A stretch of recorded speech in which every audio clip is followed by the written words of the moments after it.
All right, so this is Victoria Atman here at Batoche, National Historical Site. I am joined with Laurier Gareau, and we are here presenting his play, The Betrayal, which is historically significant to this area.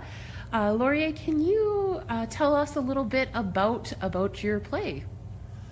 Well, The Betrayal is a meeting that would have supposedly taken place 20 years after the Battle of Batoche. So it's 1905.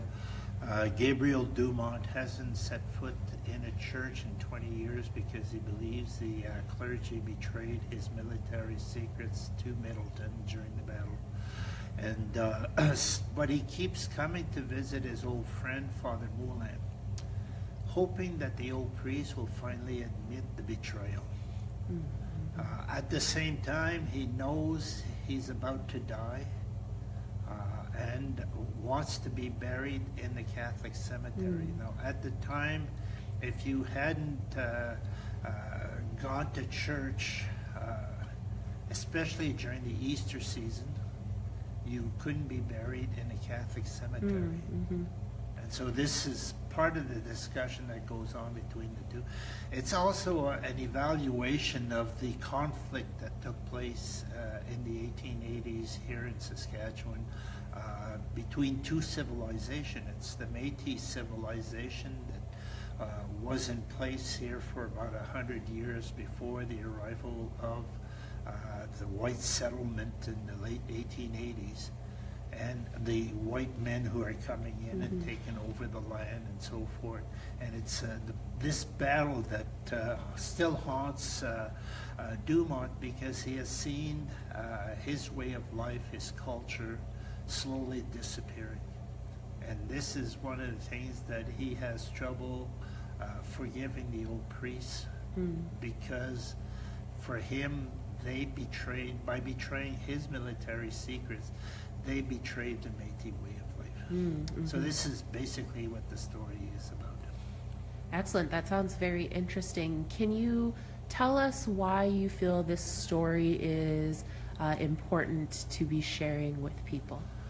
Well, I grew up in Bellevue, just east here of Batoche, and when I was growing up in the 50s and 60s in Bellevue, my father would often hire some Métis men from Batoche to work on the farm for us during the summer.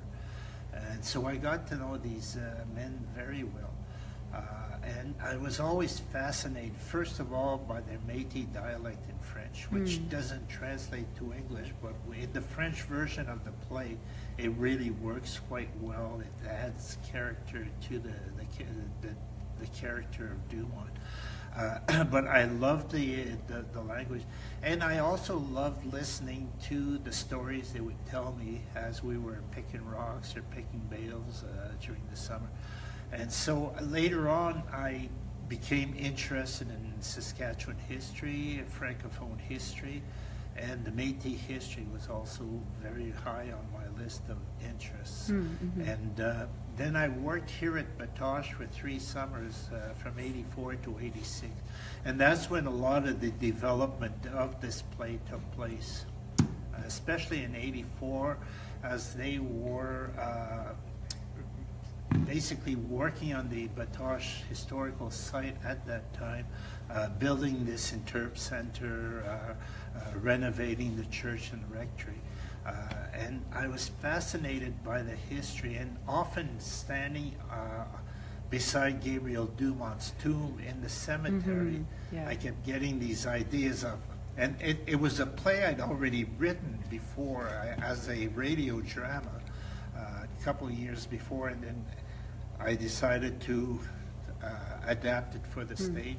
And at that time, I was studying theater at the University of Alberta. I needed an English project, and this became the project. And the play was originally done in English here at Batoche in 85, but an earlier version. They didn't want the last version of the play because they thought I was pushing the church a bit too far in that last version. So one of my writing instructors had decided to do the very same play at the Fringe in Edmonton that summer of '85, which was the 100th anniversary of the Resistance.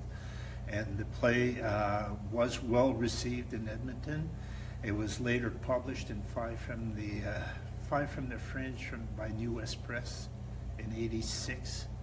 And then later on I did a French adaptation where I added the Métis dialect and I reworked the play a bit. And the French version was originally published in 1998 by les éditions de la Nouvelle Plume. It quickly ran out, and so it went into a second printing in 1994. And we're running out now, and the play is still having quite a good life, especially in the schools now in Saskatchewan. A lot of the schools are starting to pick up the play, especially since in the published version from La Nouvelle Plume, it's in both French and English. Both versions are in the same book. So it's getting a new life, so we'll probably be going to a third edition in the next couple of months. That's very exciting. It's definitely a unique work.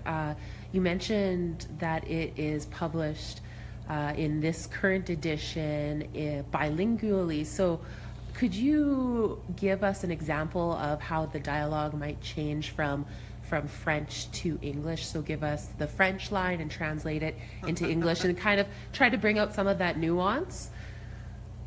Well, sure.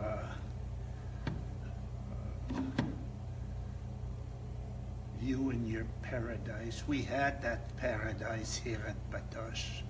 And in French it would be toi pis ton paradis. Nous l'avions le paradis ici à Batoche par la petite ville. So the Métis dialect in French really adds a lot of character to the play in the pronunciation of some words that is not really French, but it's a special dialect in itself, but still written in a way that the French audiences will understand it today. Absolutely, yeah. Even the way you form your words in the Métis dialect is unique. You can definitely see that translating in your performance. The way certain sentences are structured also adds to the character because it's not the way we normally speak in French.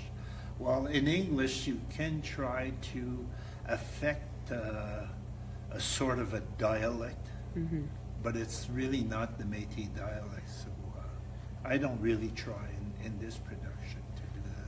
Well, I am looking forward to seeing it tonight, and I'm sure many others are as well. So thank you so much for your time, and we will let you go get ready and set up for your performance. Thank you. Thank you.